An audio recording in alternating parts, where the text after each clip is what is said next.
Ouija boards are just a game, aren't they? Welcome to 5 after midnight.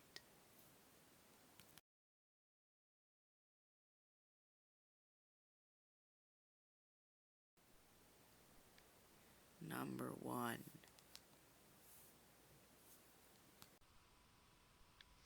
When my mom was about 11 or so, she and her friends decided it would be fun to play with the Ouija board at a friend's house.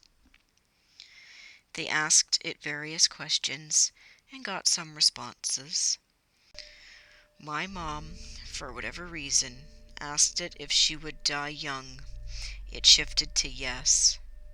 Horrified, she asked what date, and it read the date, month, and year that she was supposedly going to die. She was very distraught, but her mom told her just to forget about it.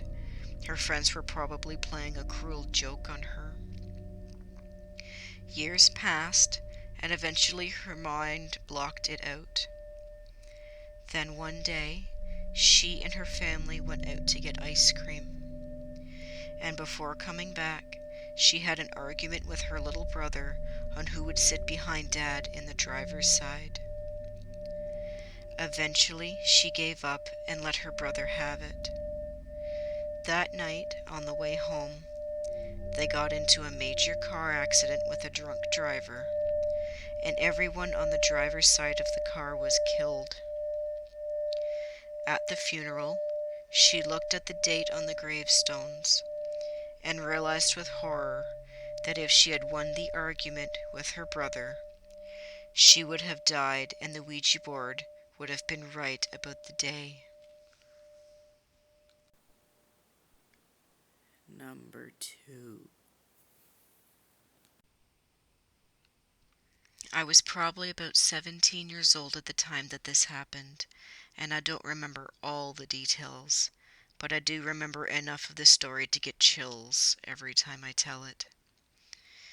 This was when the paranormal activity movies had started coming out, and everyone was either ghost hunting or had some kind of demon experience.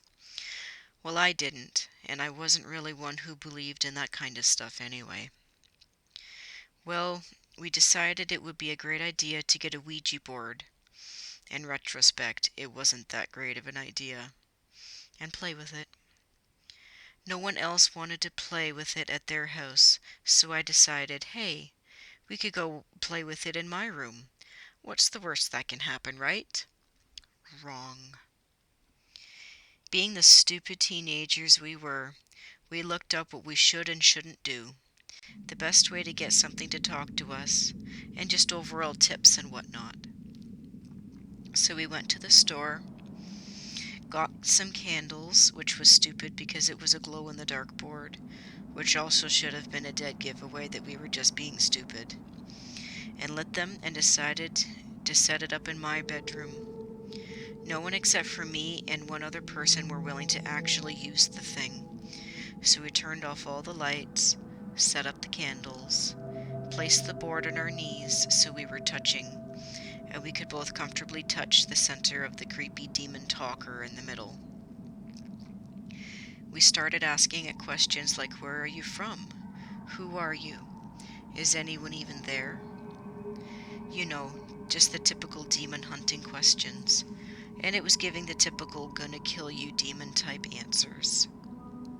Somewhere down the road, we started asking stuff like, are you evil? And do you want to harm anyone here? And sure enough, it spells out yes.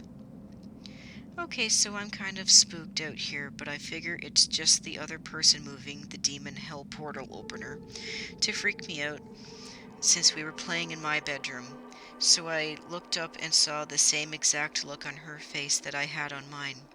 She was as spooked as I was, and it was around that time that we had stopped asking questions for about a second that the candles started to flicker, and not just a little sputter like candles normally do, like a full-on someone was gently blowing on all of them to one side of the same room. We had about 4 candles and my fan was turned off. We made sure to turn them off because we couldn't light the candles while it was on. There was about 4 of us total in my bedroom at the time, and everyone looked pretty freaked out by the candles, but we kept playing anyways. Now this is where the story gets weird and kinda dumb on our part. We asked whatever we were talking to who it wanted to hurt, and it went straight to the letter D, as well as my name also happens to start with a D, and we happened to be playing with it in my bedroom. I freaked the fuck out and noped my way to goodbye at the bottom of the board and closed that shit up straight away. We had one of our friends writing down the letters that the demon portal opener had gone to, and to see if we could get anything from it. A lot of it was just gibberish, but there were a few things that made a little sense, and it said a little girl around the age of 11 who had died. I don't remember how it said she died. Maybe 100 years or so ago. Okay, so that was pretty creepy, but it was about what I expected to happen, so I didn't really give it a whole lot of thought. Until one night later in the week, I was sleeping in my bed, facing the wall just like any other night. But how I was woken up was probably the freakiest thing I have ever experienced in my life. I rolled over in the covers facing my wall because, for whatever reason, I felt the most comfortable that way. And it felt like there was somebody laying right next to me, being the big spoon just breathing on my neck. I could actually feel something breathing on my neck. And out of nowhere, I hear my name whispered into my ear. And that's about where I lost it. I didn't open my eyes. I lay there for what felt like 10 minutes, just debating on what I should do. Eventually, I started slowly rolling over to see if there was anyone actually there. And what felt like another 10 minutes later, I had managed to roll over enough to see the rest of my bedroom. There was nothing there. No one was in my room. My door was closed, and it's pretty squeaky, so I would have heard if someone had opened it or closed it.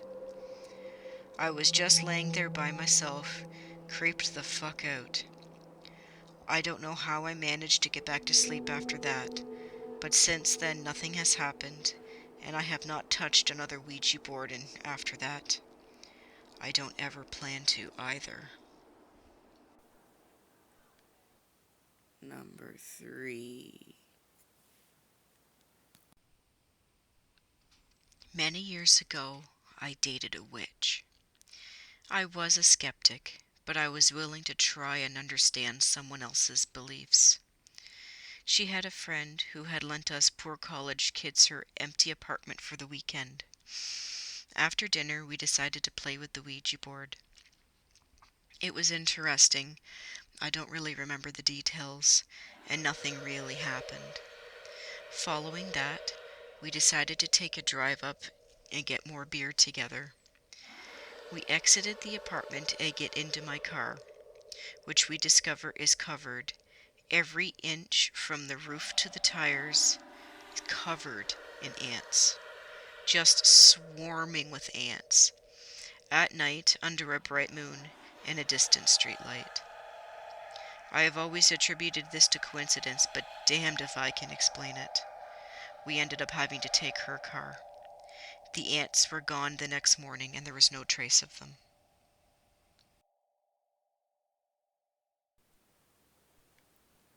Number 4. So my mom is Catholic, and her father would make them go to Mass every week. When she got older, she went from Ireland to Scotland to study. One bored night, her and her housemates, all girls, decided to try the Ouija board as a way of communicating with spirits. Now, my mom is literally the most trustworthy and morally perfect person I know. I am not religious and would definitely consider myself a skeptic. But the fact that my mother promised me this story is true really shook me. My mother did not like one of her housemates at all, claiming that she was sneaky and there was something off about her. Her name was Tabitha. Tabitha suggested that all the housemates play the Ouija board. The others didn't want to, but Tabitha insisted.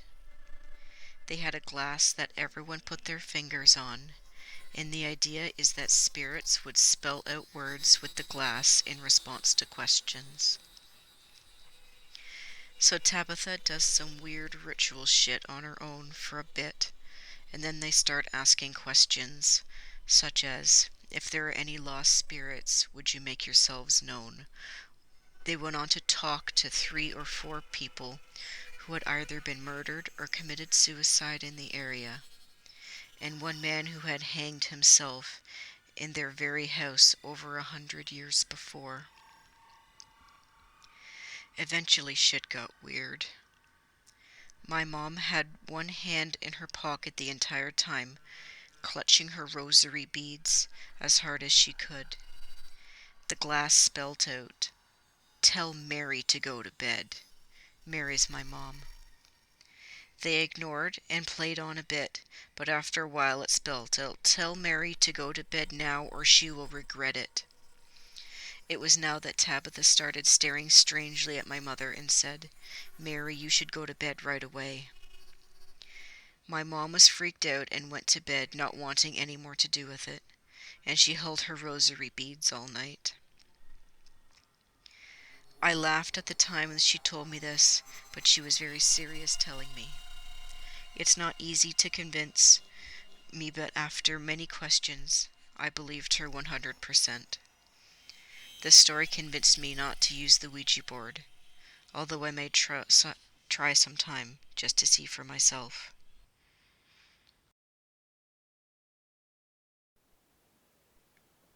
Number 5. About 30 years ago, myself and a group of about 10 friends ended up at one of our friends' house. The parents weren't home, and we were just having some fun and chilling. One of our friends told us that she had been experimenting with the Ouija board, so of course the idea arose to have a Ouija session. We made paper letters, numbers, and the words yes and no, and put them in a circle. A few friends didn't agree with the dangerous idea, and we went to another part of the living room. After finding a glass which could smoothly be moved across the table, we put it in the center of the circle. First we blew some smoke in the glass, as this made it easier to connect with the ghosts. The experienced girl took the lead and started asking, "Ghost, are you there? Please give us a sign that you want to make contact." After a while, the glass slowly started to move to the middle. First we were laughing because we all thought one of us was cheating by pushing the glass. But soon we found out that even when we only put the tip of our finger on the glass and each one of us let go one at a time, that the glass was still moving. Some of the friends on the other side of the room became curious when they noticed what was happening and came over to take a look. One of them suggested that we could try to connect with Brian Jones to ask him if he was or was not murdered. The experienced one asked Brian Jones if he was there, and the glass moved straight to yes. It was not logical to believe that it was really Brian Jones at the time, but we were sure something was happening. The next question was, "Were you murdered?" The glass moved a bit to the middle and then moved back to yes. Still, nobody was pushing it. I'm 100% sure of that. What happened next scared the shit out of one of our friends who had just joined the table. So the glass started to move spontaneously and formed the words, "Bart, go." The experienced girl asked why Bart had to leave. Immediately the glass formed the words, "No religious conviction." Bart turns pale instantly and goes to the other side of the room immediately. He felt chased and watched for months after this happened. I'm sure he still remembers that night. At this point, nobody feels this is very funny anymore, so we decide to end the mission. The experienced girl asked if the ghost needed to go first and asked, "Ghost, we want to stop this session. Are you okay with it?" The glass goes to no, and at this point we all get scared. We are there with 5 people still touching the glass, but 2 take their hand away at this point. I feel the power between my finger and the glass is increasing, and now there are only 3 fingers left on the glass. The experienced girl now tells the ghost that we are going to stop, and again the glass moves to the middle and then to no. We decide to count to 3 and let go of the glass simultaneously. After we take our hands off the glass, we all take a deep breath. There is an awkward mood in the room. We are all very loud and excited and laughing nervously. Then the experienced girl picks up the glass and blows the smoke out of the glass. At that moment, the glass breaks, and again we get scared because the ghost is apparently still with us. As nothing happens from there, just something falling out of the cupboard, but that could be a coincidence. We try not to think about ghosts anymore, and we go out to have our Friday night fun.